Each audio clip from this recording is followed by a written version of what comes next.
Amigos del Perú y del mundo, muy buenos días, muy buenas noches.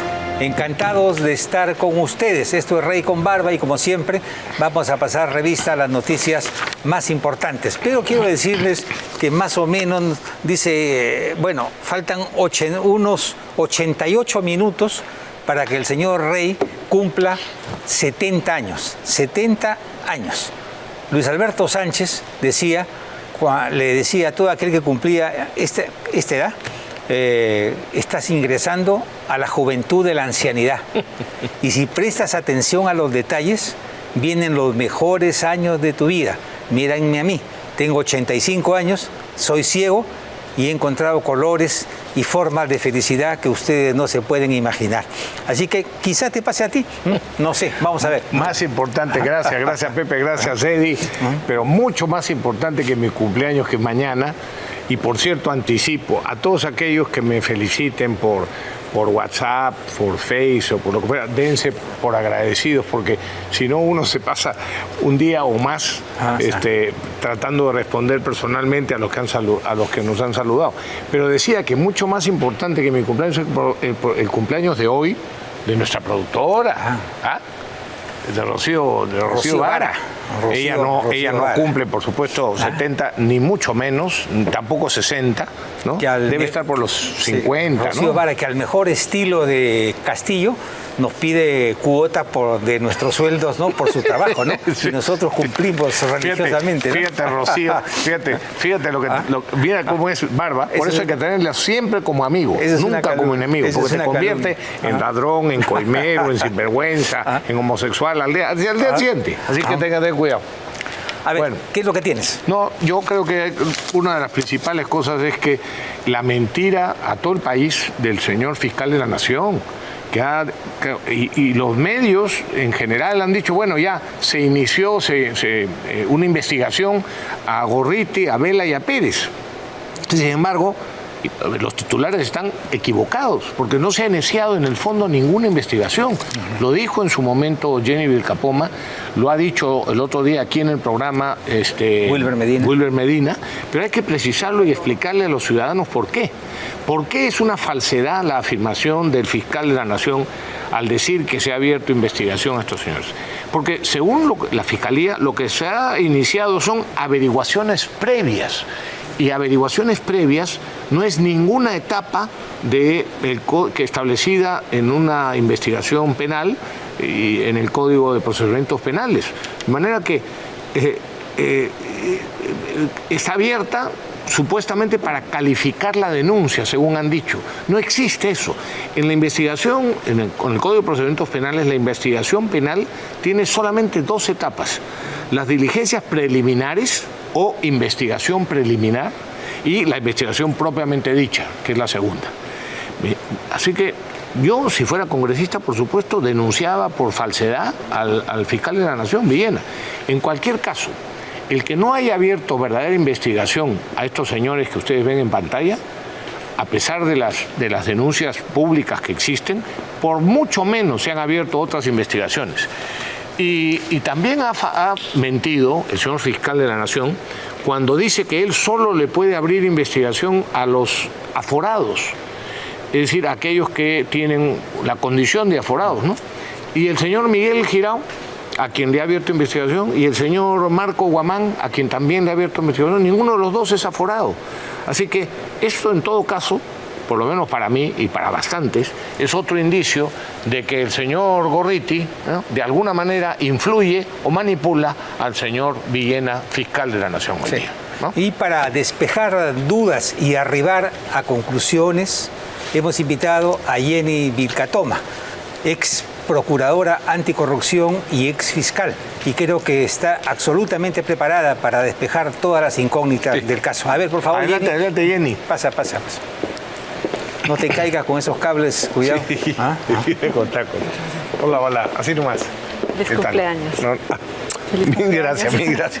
Ya ves, Pepe, poco caballero, no sabe. Sí, disculpa, no me he levantado, efectivamente. Gracias. Mil disculpas. Muy amable. Bueno. A ver, Jenny, Este titular, ¿pueden poncharlo, por favor? Este es de hoy día de La Razón, ¿no? Cocinan sucio blindaje, ¿no? Advierten sabotaje en investigación a Gorriti, Domingo Pérez y Rafael Vela. Esto es en parte por tu responsabilidad, porque tú fuiste la primera que advirtió esta trama, sí, esta trampa. ¿Podrías explicarle a los ciudadanos de qué se trata? Claro que sí, muchas gracias. Buenas noches, feliz cumpleaños, Rafael. Buenas noches, felicitaciones por el gran trabajo que se está realizando. En efecto, es un verdadero engaño. Han recurrido a una figura que no es una etapa procesal en este nuevo modelo procesal.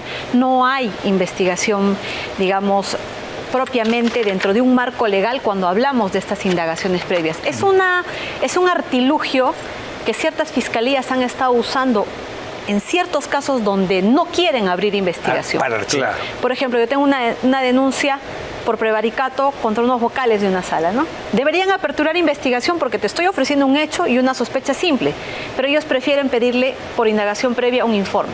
O sea, no lo citan a declarar, no hacen diligencias propiamente dentro de un marco de investigación, sino solamente le quieren pedir un descargo, con lo que en definitiva, ya ha pasado en otros casos, van a archivar liminarmente la investigación. O sea, no quieren siquiera darle una apertura de investigación, sino va a salir una disposición inicial que va a decir archivo liminar, que van a construir que ni siquiera existe una sospecha simple, lo cual es totalmente falso, porque las declaraciones del señor Villanueva están dando datos que gozan de una sospecha simple, lo cual obliga a los fiscales a cargo a aperturar una investigación preliminar. Podríamos decir, bueno, están indagando y quieren saber algo. No, en un caso tan escandaloso donde al que no se quiere investigar a todas luces es a Gorriti, lo que yo supongo es que se han puesto de acuerdo, han buscado una manera de generar una noticia ante los medios de comunicación como para que nos calmemos. De que se está investigando. Sí, porque cuando todos hemos leído la información, se aperturó investigación y fue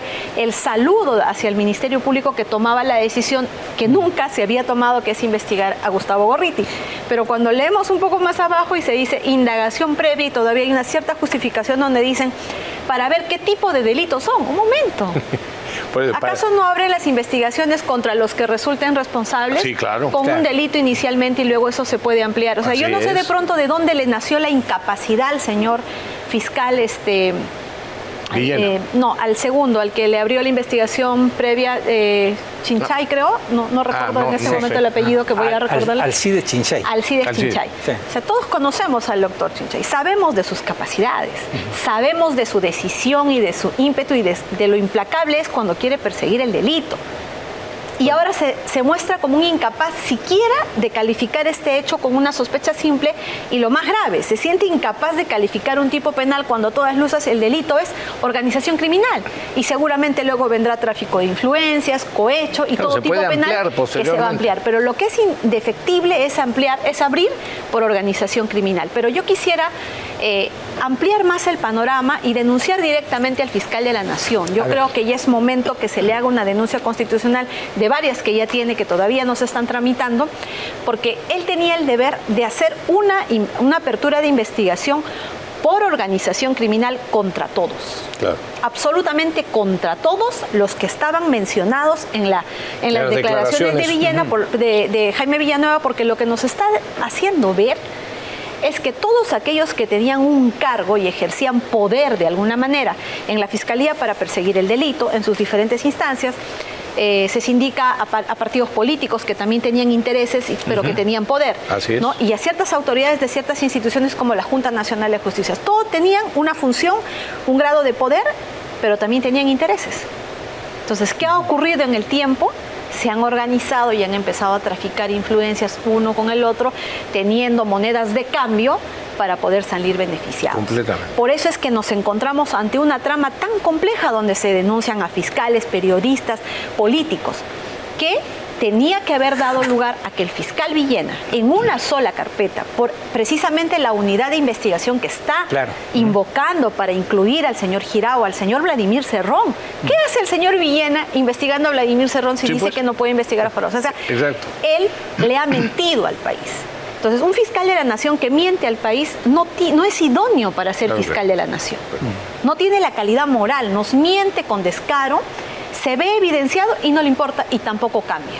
Entonces, él tenía que haber hecho esta investigación que incluyera al fiscal Domingo Pérez, al fiscal Rafael Vela, al señor Gorriti, tenía que haber incluido a todo cuanto político se menciona en esa declaración, a cuánta autoridad superior, fiscales de la nación, incluso, Vizcarra, a todos en conjunto una sola carpeta. A la fiscal suspendida, que también se Por supuesto que sí, porque lamentablemente hay un desarrollo, una línea de hechos. O sea, lo más correcto para demostrarle a la población que no se va a generar más impunidad de la que hay, era aperturar por organización criminal contra todos.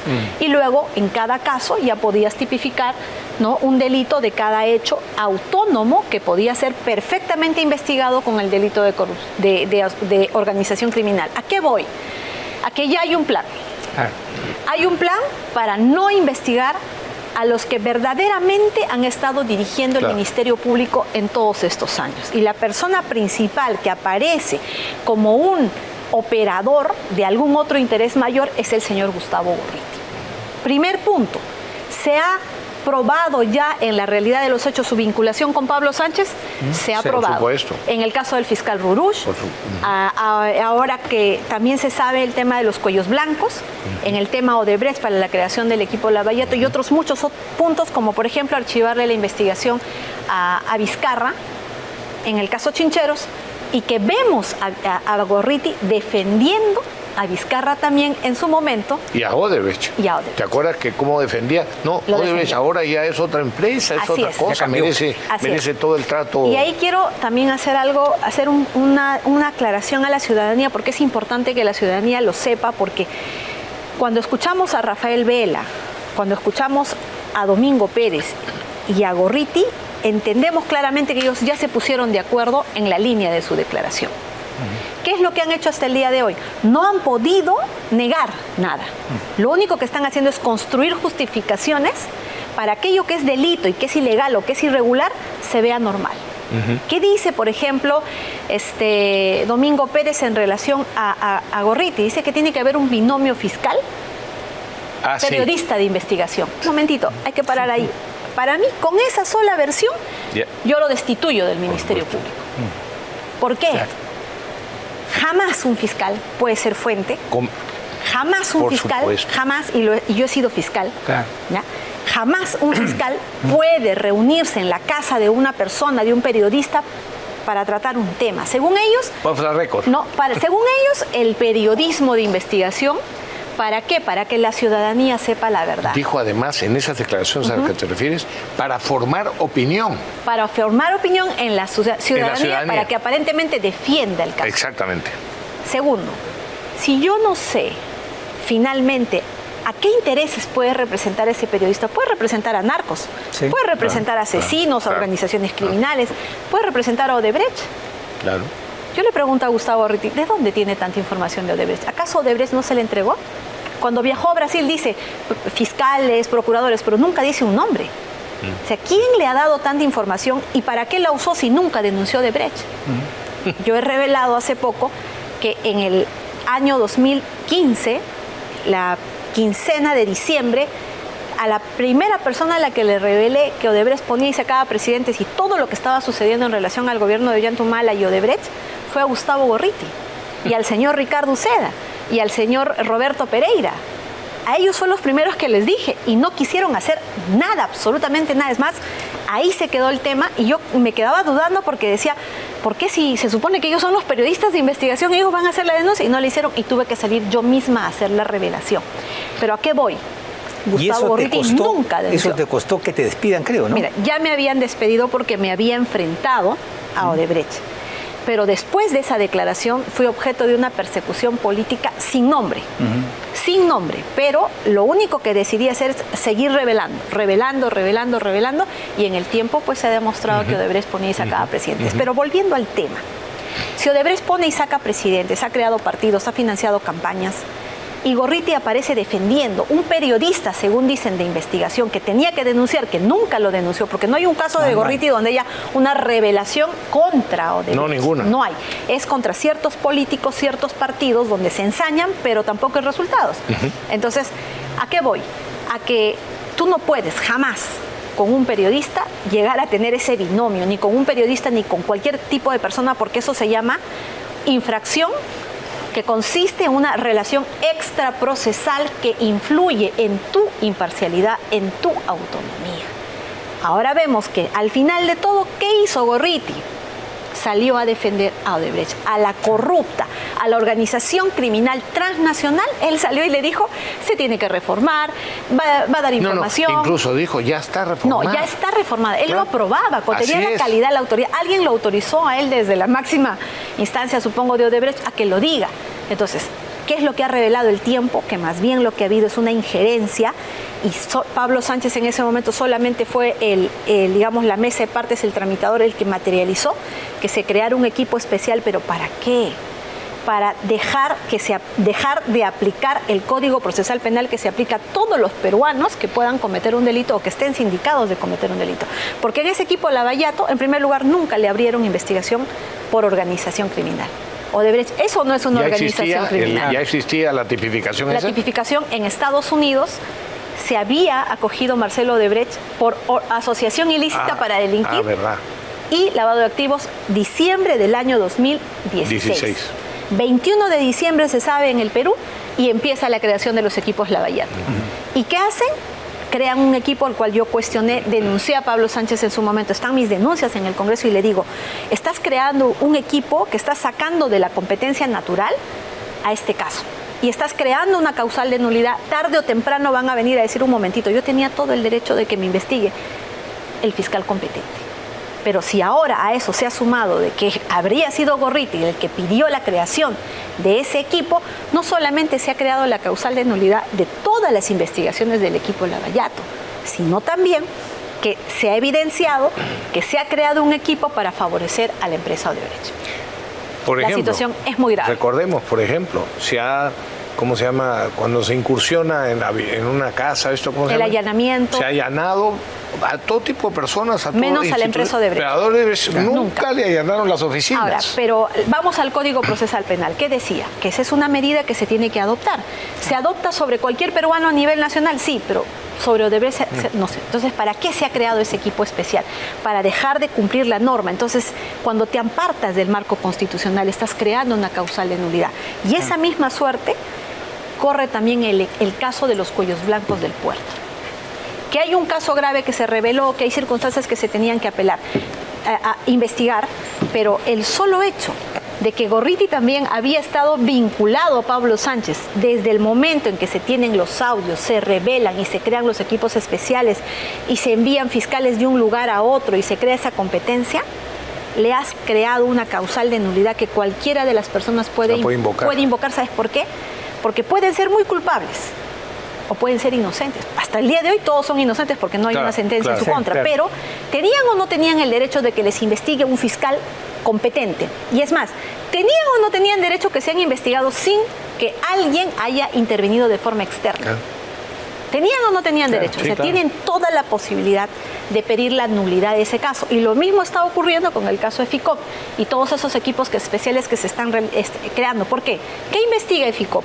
Organización criminal, corrupción de funcionarios, el tema de los delitos de lavado de activos. ¿Acaso no hay un sistema de lavado de activos en la Fiscalía? Sí, claro. Hay un sistema de crimen organizado liderado por el doctor Chávez Cotrina. Hay un sistema de corrupción, incluso un supraprovincial.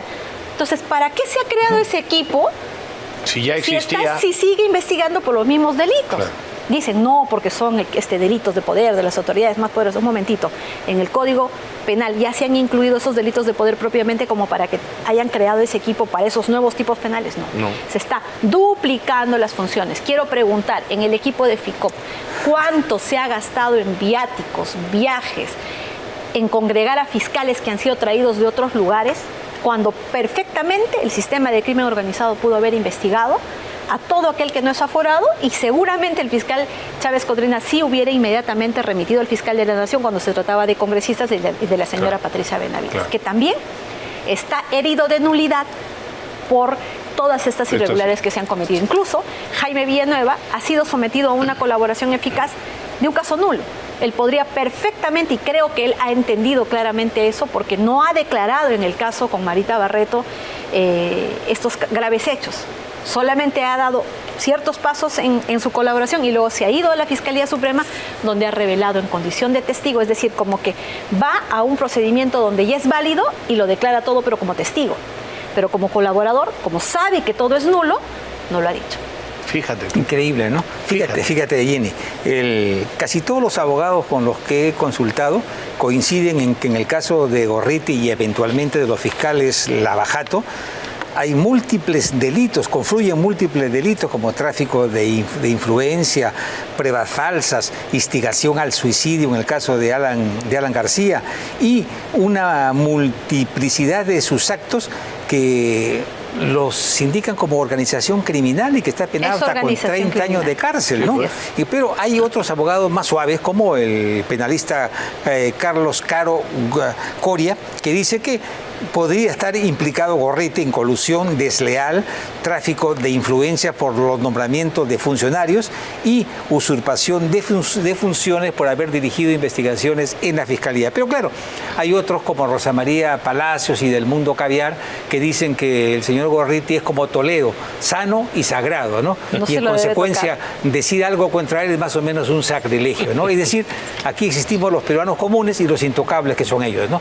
Y eso es algo que tiene que concluir. ¿No? Tiene que concluir, incluso, como le digo, personas como el señor Toledo, que hoy día están presos, y muchas otras personas que están asumiendo sus investigaciones, podrían pedir la nulidad.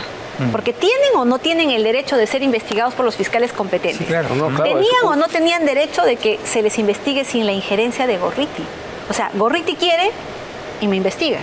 Gorriti no quiere y no me investigas.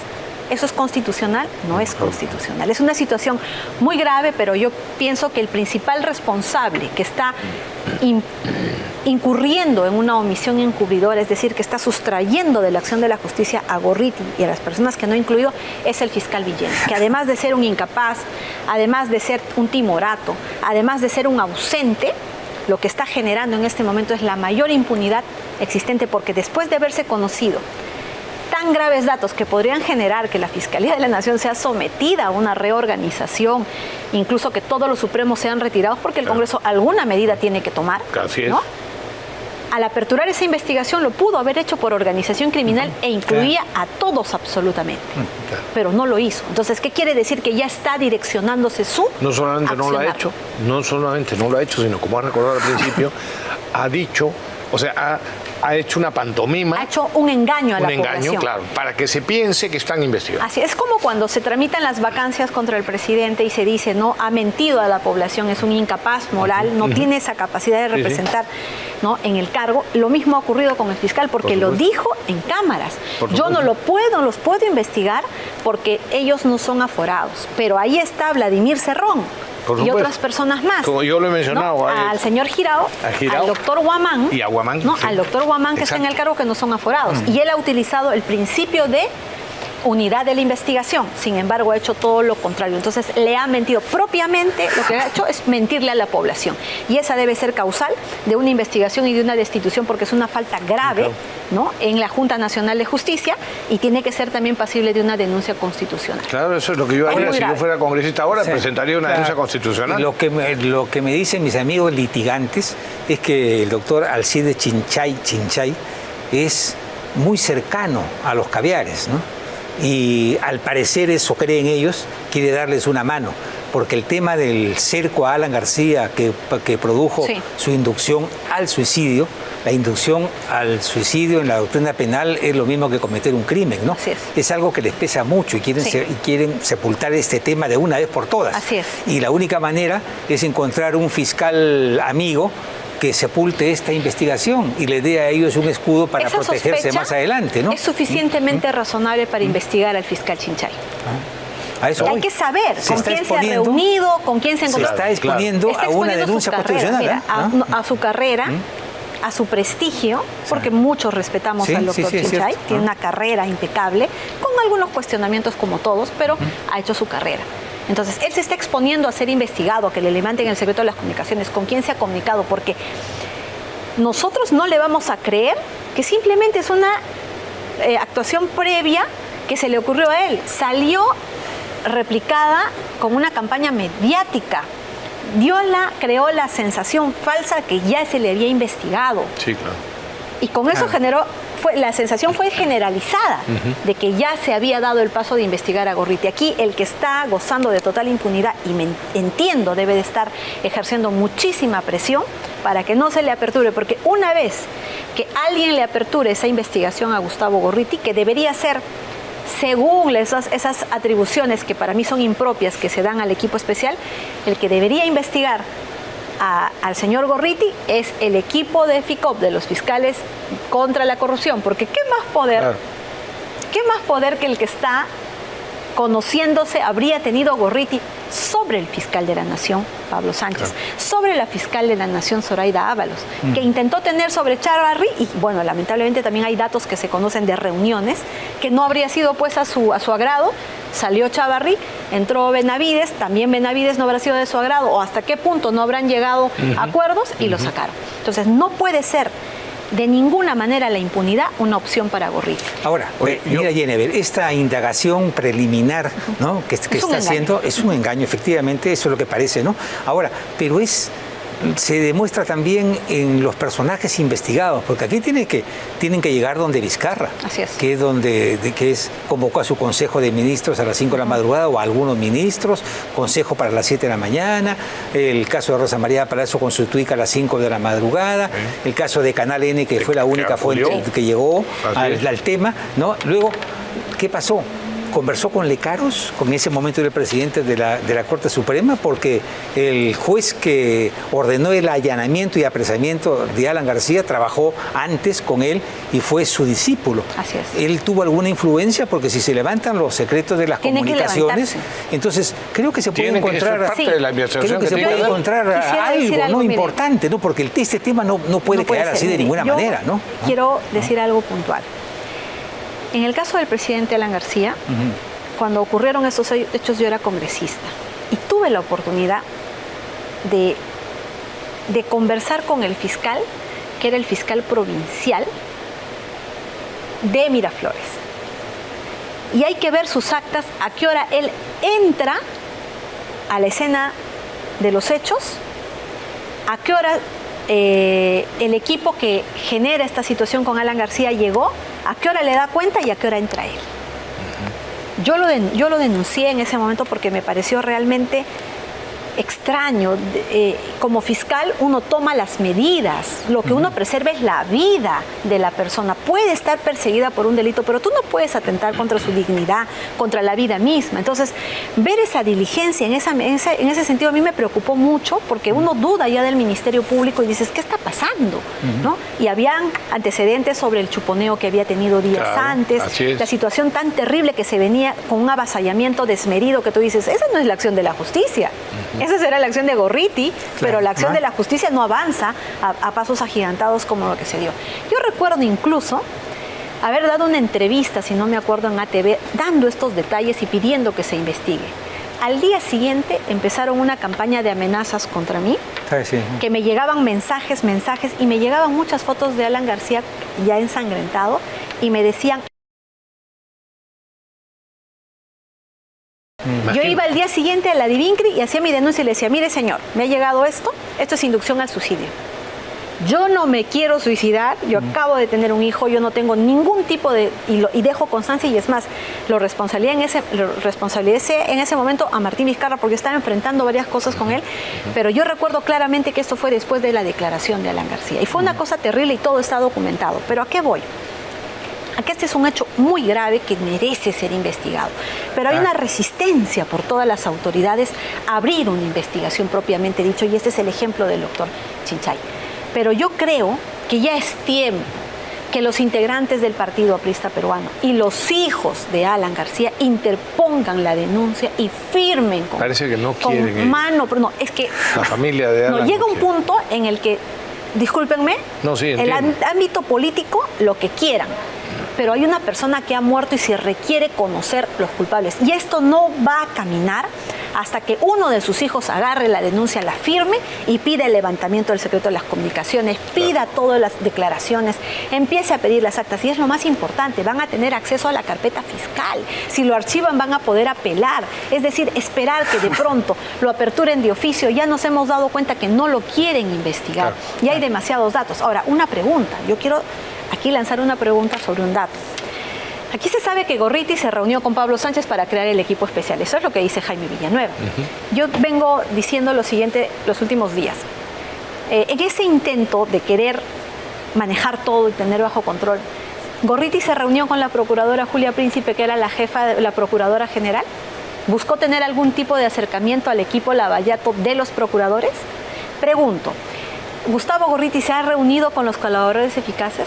Quisiera que le pregunten a los fiscales si Gorriti se ha reunido o no con el señor Nava.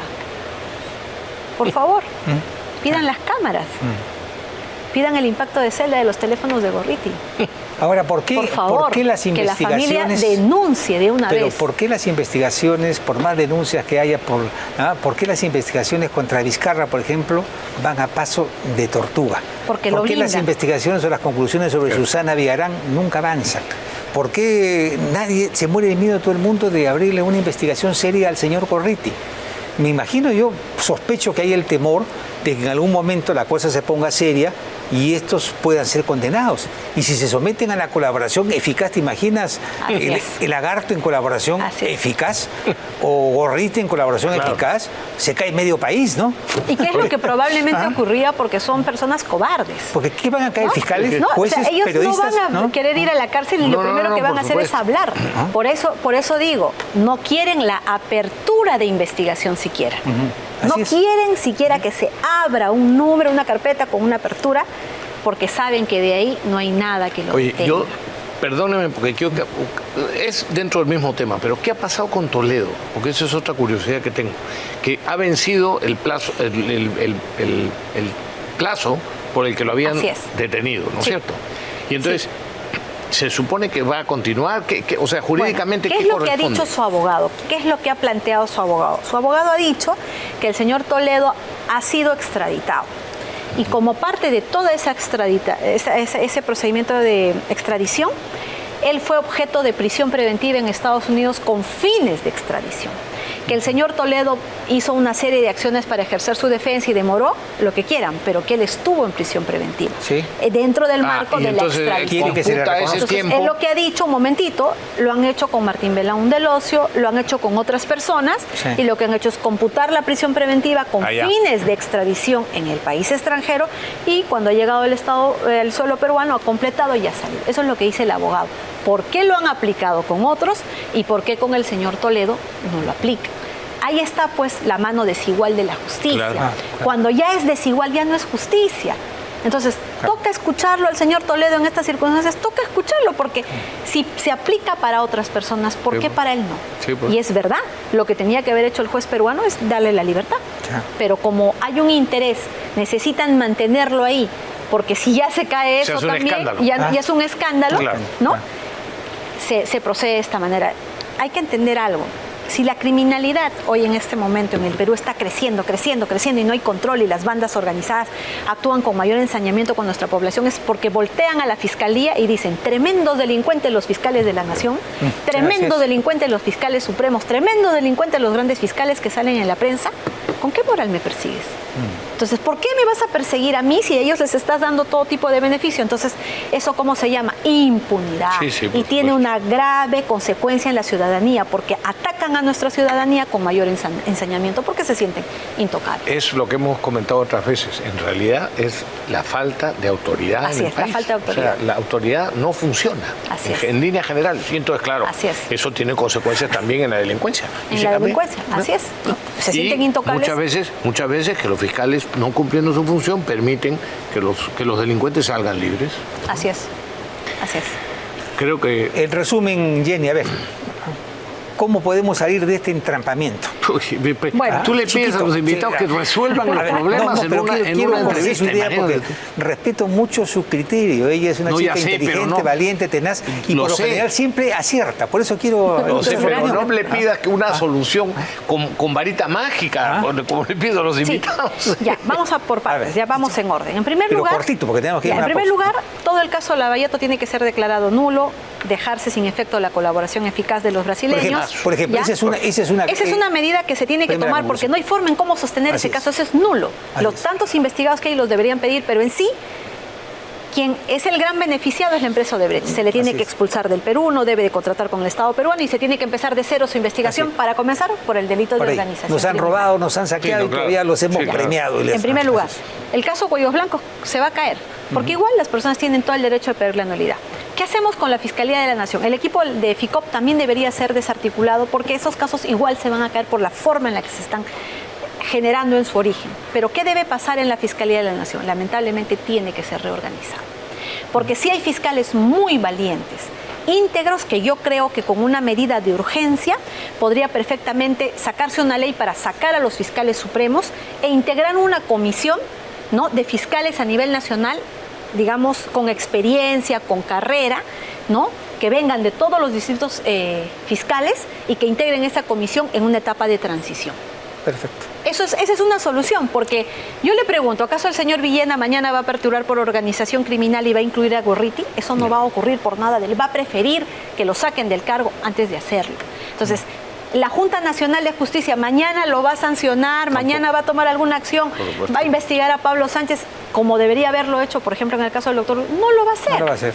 No lo va a hacer. Entonces, en ellos no está la solución. Lamentablemente, se crearon esas instituciones con una finalidad, tienen una función, pero decidieron abdicar a su función. Entonces, ya no son necesarios para el sistema. Así es. Ya no. ¿Qué hay que hacer?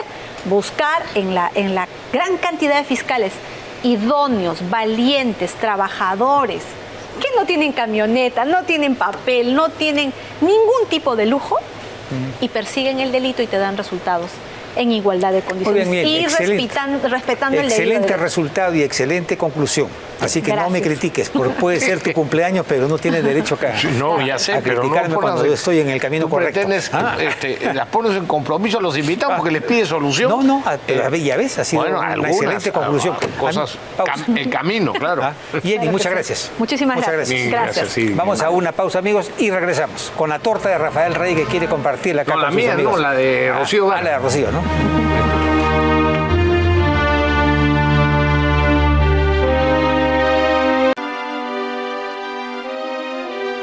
Para los que no han entendido la broma, por si acaso nuestra productora cumple 35 años. Algunos han pensado que estábamos hablando en serio. Casi equivocado. 26 años. ¿26? 26 años. No, hombre, no. Bueno, qué maravilla. O sea, aquí estamos compitiendo en piropos, Bueno, pero en fin, nuestra realidad. En Los Olivos, hace unos días, uno de tantos casos, ¿no?, asaltaron en un restaurante. Y entonces uno de los... ¿El viernes? El viernes. Sí, ahora, hace unos días. Uno de los asistentes, uno de los clientes, tenía arma con licencia, etcétera, y se defendió su vida y la de otros, ¿no?, y abatió a uno de los delincuentes. Claro, como siempre, ha terminado preso. La delincuencia, hace unos días un comentario que decía con toda claridad, la delincuencia es cada vez más incontrolable, entre otras cosas, y principalmente, diría yo, porque las fuerzas del orden y la seguridad son perseguidas por jueces y fiscales y por activistas de derechos humanos, por supuesto, financiados con nuestros impuestos, ¿no? Entraron 3 delincuentes a un restobar en Los Olivos y comenzaron a asaltar a la gente. Y cuando llegaron, ahí está la foto del empresario, ¿no?, a su mesa lo golpearon, lo insultaron y lo golpearon con un revólver. Al menor descuido, él sacó su arma y le metió 5 balazos, pues, ¿no? Y los demás delincuentes corrieron, ¿no? Se acabó. Resulta que ahí está, enmarrocado y preso. El hombre que debería ser felicitado, condecorado y llevado a su casa, ¿no?, festivamente, ¿no? Está preso. Me imagino que mañana, por supuesto, lo sueltan, ¿no?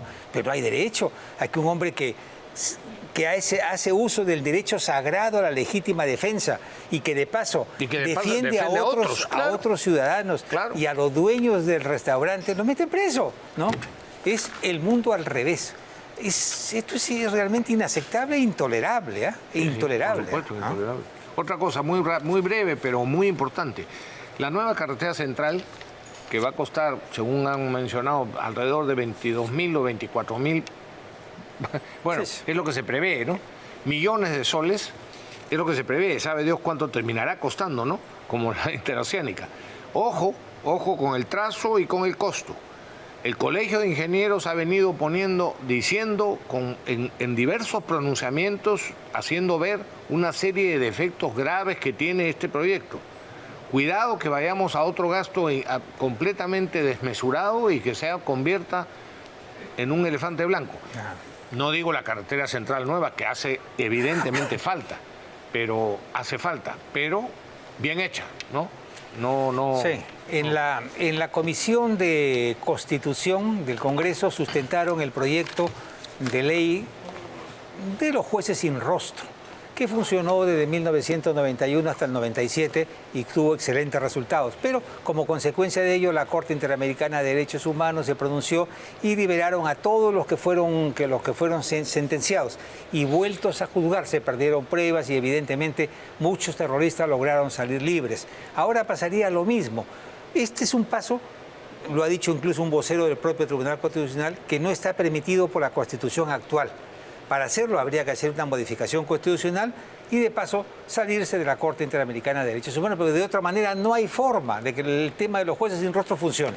Así que no sean ilusiones que esto por ahora no tiene salida. Lo que pasa es que tú hablabas de que había que poner eso, yo te decía yo no hablo de eso, hablo de medidas excepcionales. Ya, sí, pues, pero ¿no? Los jueces debemos dejar algo, yo lo que creo, cuando cambiara la Constitución, yo lo que creo, Rafael, es que debemos hacer un alto a nuestros compromisos internacionales, sí, para adecuar nuestra legalidad a la realidad dramática que tenemos en el país. De eso se trata. Y buscar las medidas necesarias, ¿no? Sí, pues salirse de la Corte, porque estamos completamente de acuerdo. Entre ellos cortar manos, dedos y cabezas, ¿no? Muy bien, ¿no? Sí. Luego, bueno, una cosa que me sobre el tema también, porque el caso Pativilca y Fujimori es una reverenda delincuencia judicial, como llamó María Corina Machado. María Corina Machado. ¿El apellido cuál es? Ese Machado. Machado, efectivamente. Claro. No es que yo estoy medio sordo ya con los 70 años. Está como Luis González Posada. Sí. Bueno, él usa su... Sí. Yo todavía no, pero tengo que ponerme audífonos. Bueno, pero la resolución que le concedió el indulto y el derecho de gracia incluye claramente al proceso de caso Pativilca, que ya estaba abierto. Entonces, es una delincuencia judicial de la Fiscalía, del juez, de las ONGs, pretender que Fujimori sea juzgado en el tema. El indulto del derecho de gracia constituye tiene calidad de cosa juzgada y seguimos incurriendo en barbaridades que van contra el derecho nacional y el derecho natural. En fin, así estamos.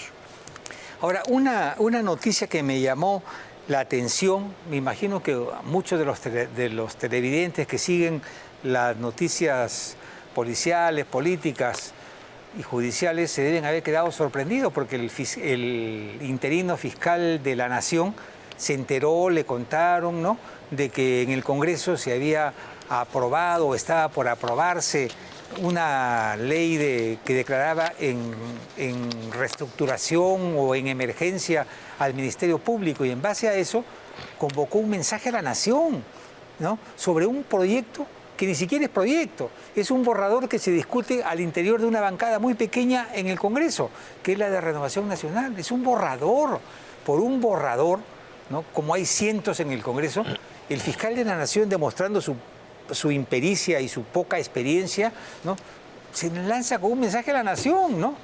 Evidentemente es un tema que habrá que tratar, que puede ser vía modificación constitucional, que puede ser que el mismo Poder Ejecutivo o el Congreso nombren una comisión fuera de los linderos partidarios de especialistas para hacer una propuesta sobre el tema. Se puede cambiar la ley orgánica del Ministerio Público. Hay muchos caminos, ¿no? ¿Qué es lo que se está debatiendo?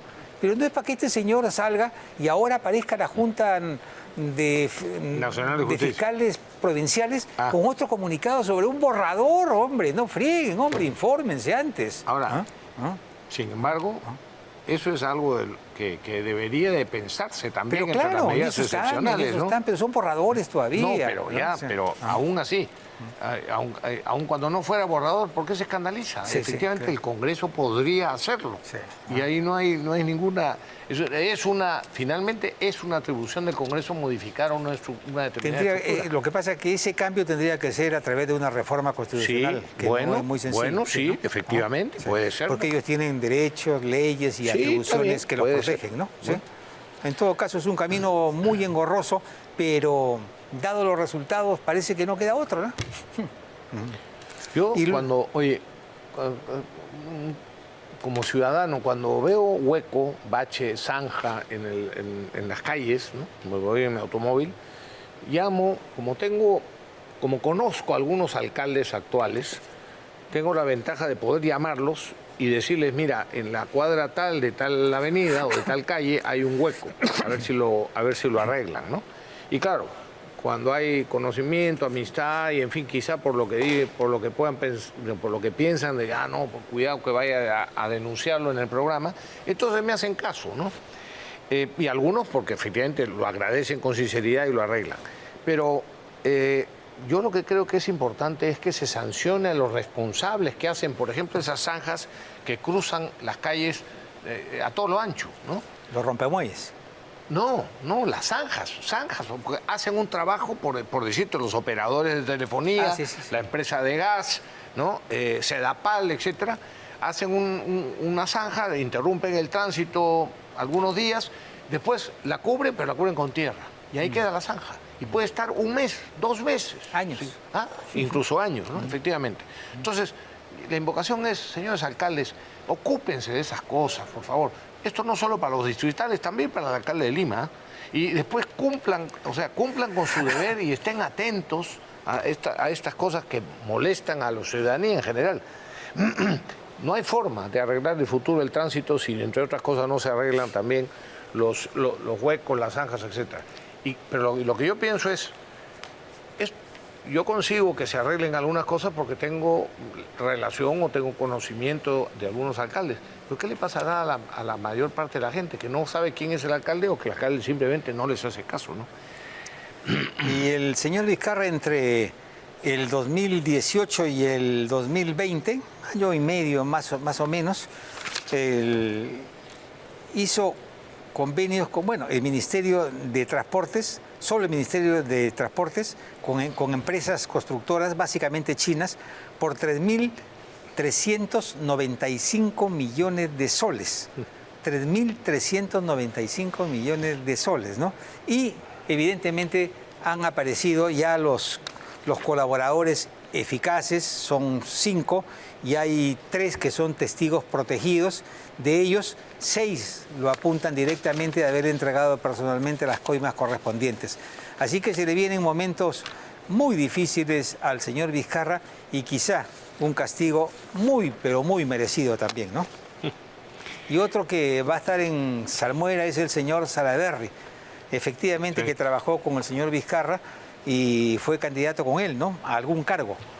Y creo que Castillo lo nombró presidente de Petroperú, duró horas nada más en el cargo y salió, ¿no? O sea, bueno, lo concreto es que la Sala Especial de la Corte Suprema ya está por fijar fecha y hora para inicio del juicio oral, contra Daniel Salaverry. La Fiscalía ha pedido 8 años de cárcel por peculado doloso y agravio del Estado a raíz de los famosos viajes fantasmas, ¿no? Oye, y hace unos días Fernando Sillonis publicó en La Ampadia un artículo, normalmente escribe muy bien, sí, claro, pero Justicia acogotada, era el título. Y llama la atención sobre un tema que efectivamente es revisable y yo creo que hay que eliminar, ¿no?, este conflicto de interés. Él denuncia o habla sobre los conflictos de interés que tienen algunos políticos e incluso congresistas dueños de universidades, ¿no? Porque, por ejemplo, algunas de esas universidades han suscrito convenios de colaboración interinstitucional con la Fiscalía y con el Poder Judicial. Y entonces, si eres parte de la Fiscalía o del Poder Judicial, tienes ventajas para la postulación y seguramente para para los estudios en esa universidad. Y entonces, claro, es un conflicto de interés para fiscales y jueces que se presten a eso. No te digo nada si es que encima les dan títulos de doctorados, etcétera, cosas que ya han sido materia de escándalos en muchos casos. Y por otro lado, también otro conflicto, que fiscales y jueces sean docentes remunerados en esas universidades. Entonces, cuando algún político relacionado con el dueño o el mismo dueño de la universidad tiene un problema legal, pues tiene sus amigos fiscales y sus amigos jueces, ¿no? Ya saben los ejemplos de los casos a los que me estoy refiriendo, ¿no? El Congreso debería de cambiar esa triste realidad, sinceramente. Pausa, Rafael. Nos piden una pausa.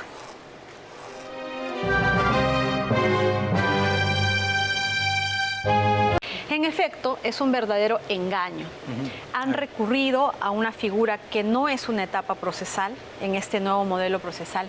No hay investigación, digamos, propiamente dentro de un marco legal cuando hablamos de estas indagaciones previas. Es un artilugio que ciertas fiscalías han estado usando en ciertos casos donde no quieren abrir investigación. Para archivar. Por ejemplo, yo tengo una denuncia por prevaricato contra unos vocales de una sala, ¿no? Deberían aperturar investigación porque te estoy ofreciendo un hecho y una sospecha simple, pero ellos prefieren pedirle por indagación previa un informe. O sea, no lo citan a declarar, no hacen diligencias propiamente dentro de un marco de investigación, sino solamente le quieren pedir un descargo, con lo que en definitiva, ya ha pasado en otros casos, van a archivar liminarmente la investigación. O sea, no quieren siquiera darle una apertura de investigación, sino va a salir una disposición inicial que va a decir archivo liminar, que van a construir que ni siquiera existe una sospecha simple, lo cual es totalmente falso, porque las declaraciones del señor Villanueva están dando datos que gozan de una sospecha simple, lo cual obliga a los fiscales a cargo a aperturar una investigación preliminar. Podríamos decir, bueno, están indagando y quieren saber algo. No, en un caso tan escandaloso donde al que no se quiere investigar a todas luces es a Gorriti, lo que yo supongo es que se han puesto de acuerdo, han buscado una manera de generar una noticia ante los medios de comunicación como para que nos calmemos. De que se está investigando. Sí, porque cuando todos hemos leído la información, se aperturó investigación y fue el saludo hacia el Ministerio Público que tomaba la decisión que nunca se había tomado, que es investigar a Gustavo Gorriti. Pero cuando leemos un poco más abajo y se dice indagación previa y todavía hay una cierta justificación donde dicen para ver qué tipo de delitos son. Un momento. ¿Acaso no abren las investigaciones contra los que resulten responsables? Sí, claro. Con un delito inicialmente y luego eso se puede ampliar. O sea, yo no sé de pronto de dónde le nació la incapacidad al señor fiscal, no, al segundo, al que le abrió la investigación previa, Chinchay, creo, no recuerdo en este momento el apellido que voy a recordar. Alcide Chinchay. Alcide Chinchay. Sí. O sea, todos conocemos al doctor Chinchay, sabemos de sus capacidades, sabemos de su decisión y de su ímpetu y de lo implacable es cuando quiere perseguir el delito. Y ahora se muestra como un incapaz siquiera de calificar este hecho con una sospecha simple y lo más grave, se siente incapaz de calificar un tipo penal cuando a todas luces el delito es organización criminal y seguramente luego vendrá tráfico de influencias, cohecho y todo tipo penal que se va a ampliar. Pero lo que es indefectible es abrir por organización criminal. Pero yo quisiera ampliar más el panorama y denunciar directamente al fiscal de la Nación. Yo creo que ya es momento que se le haga una denuncia constitucional de varias que ya tiene, que todavía no se están tramitando, porque él tenía el deber de hacer una apertura de investigación por organización criminal contra todos.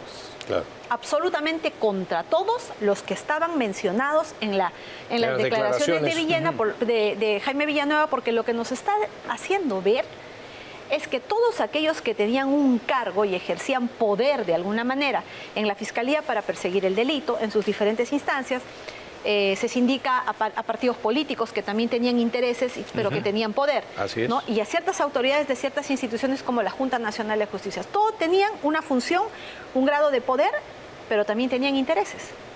Entonces, ¿qué ha ocurrido en el tiempo? Se han organizado y han empezado a traficar influencias uno con el otro, teniendo monedas de cambio para poder salir beneficiados. Completamente. Por eso es que nos encontramos ante una trama tan compleja donde se denuncian a fiscales, periodistas, políticos, que tenía que haber dado lugar a que el fiscal Villena, en una sola carpeta, por precisamente la unidad de investigación que está invocando para incluir al señor Jirao, al señor Vladimir Cerrón. ¿Qué hace el señor Villena investigando a Vladimir Cerrón si dice que no puede investigar a Forosa? O sea, él le ha mentido al país. Entonces, un fiscal de la nación que miente al país no es idóneo para ser fiscal de la nación. No tiene la calidad moral, nos miente con descaro, se ve evidenciado y no le importa y tampoco cambia.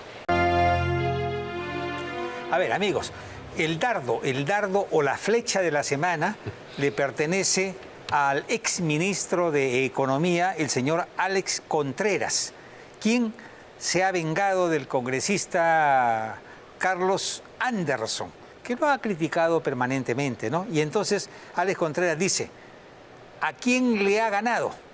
No cumple ni los requisitos para ser practicante en el sector público y habla con autoridad de temas de política económica de los cuales no tiene la menor idea.